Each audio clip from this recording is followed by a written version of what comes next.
अस्सलाम वालेकुम स्टूडेंट्स, कैसे हैं आप सब लोग।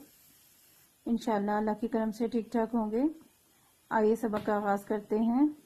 आज हम पढ़ेंगे तवाज़ो के आदाब।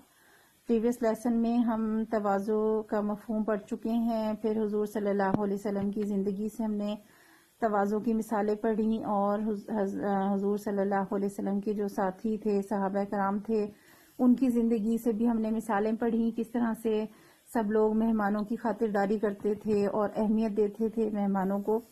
आज हम तवाज़ो के आदाब पढ़ेंगे, यानी मेहमानों की खातिरदारी करने के जो आदाब हैं, तरीक़ाकार हैं, वो क्या हैं।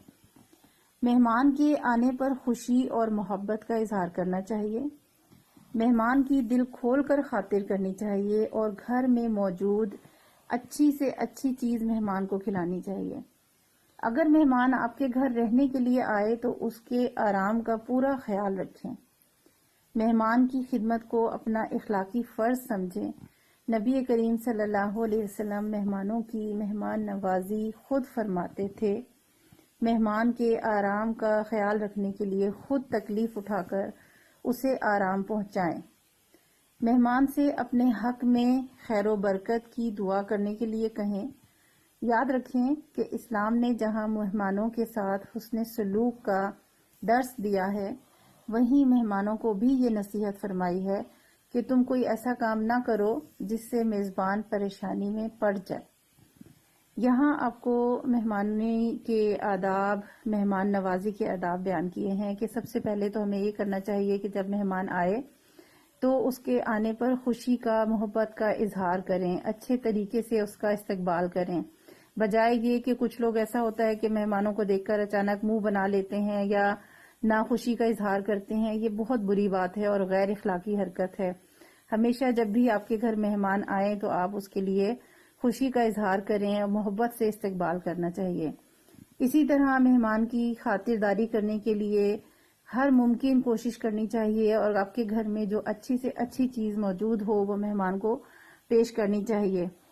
इसी तरह अगर आपके घर मेहमान रहने के लिए आते हैं, यानी कुछ मेहमान तो ऐसे होते हैं कुछ देर बैठते हैं चले जाते हैं, लेकिन कुछ लोग मेहमान ऐसे भी होते हैं जो दूर से आए हैं और वो आपके घर रहने के लिए आए होते हैं चंद दिन के लिए, तो कोशिश करना चाहिए कि उनके आराम का ख्याल रखें और उनकी खिदमत को अपना इखलाकी फर्ज समझें। परेशानी और नागवारी का इजहार नहीं करना चाहिए।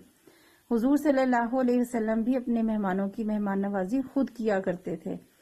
इसी तरह से जो भी हो, जितना मुमकिन हो, चाहे खुद तकलीफ में रहें लेकिन मेहमान के आराम का ख्याल रखें। और एक चीज ये भी कि अपने मेहमान के साथ इतने अच्छे तरीके से पेश आएं कि वो खुद आपके लिए दुआ करे। नहीं तो आप खुद अपने मेहमान से अपने लिए दुआ करने के लिए कहें कि आपके घर में आपके लिए खैर बरकत की दुआ करें। इसी तरह से मेहमानों को जहां इतने हुकूक मिले हैं और इतना मेहमानों का ख्याल रखने का कहा है, मेहमानों को भी एक नसीहत ये की है कि कोई भी ऐसा काम ना करें जिससे आपके मेजबान को तकलीफ पहुंचे या आप उनको परेशान ना करें। ना इतनी ज्यादा देर ठहरें, ना इतने ज्यादा दिन रुकें कि मेजबान परेशान हो जाए और मजबूरन नापसंदीदगी का इजहार करना शुरू हो जाए। लिहाजा हम दोनों सूरतों में हम मेजबान भी हैं और मेहमान भी हैं। कभी हमारे घर कोई मेहमान आएगा तो हमने मेजबान बनकर उसका इस्तकबाल करना है, और कभी ऐसा भी हो सकता है कि हम खुद किसी के घर मेहमान बनकर जा सकते हैं। तो हमें दोनों चीजों को जहन में रखना चाहिए कि अगर हम मेजबान हैं तो अपने मेहमान का बहुत अच्छी तरह ख्याल रखें, उसकी खिदमत करें, खातिरदारी करें। और अगर हम मेहमान बनकर किसी के घर गए हैं तो ख्याल रखें कि हम उनको इतना परेशान या आजिज ना करें कि वो हमसे तंग पड़ जाएं और हमारे लिए बुरा भला सोचें। ठीक है जी, तो ये तवाज़ो के आदाब हैं। आज इतना ही मैं आपको करवाऊंगी। इससे रिलेटेड क्वेश्चन भी है एक्सरसाइज में। यहाँ आप देख लें, क्वेश्चन नंबर 4 है, तवाज़ो के आदाब के बारे में आप क्या जानते हैं। अभी हमने जो आदाब पढ़े हैं इसी में से इसका आंसर है।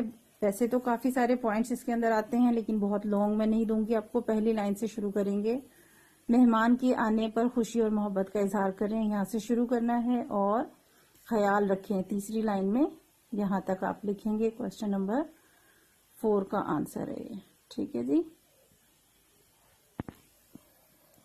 ख्याल रखें। यहाँ तक लिखने के बाद एक जुमला और इसमें आप ऐड करेंगे जो चौथी लाइन के एंड में है مہمان سے اپنے حق میں خیر و برکت کی دعا کرنے کے لیے کہیں.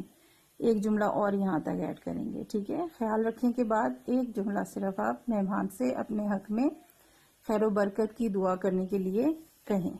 ٹھیک ہے جی، یہ آپ کا آج کا کام ہے. آپ نے کوسچن نمبر 4 لکھنا ہے اور یاد کرنا ہے کاپی میں. ریمیننگ پارٹ انشاءاللہ اگلے لیسن میں کریں گے. اللہ حافظ.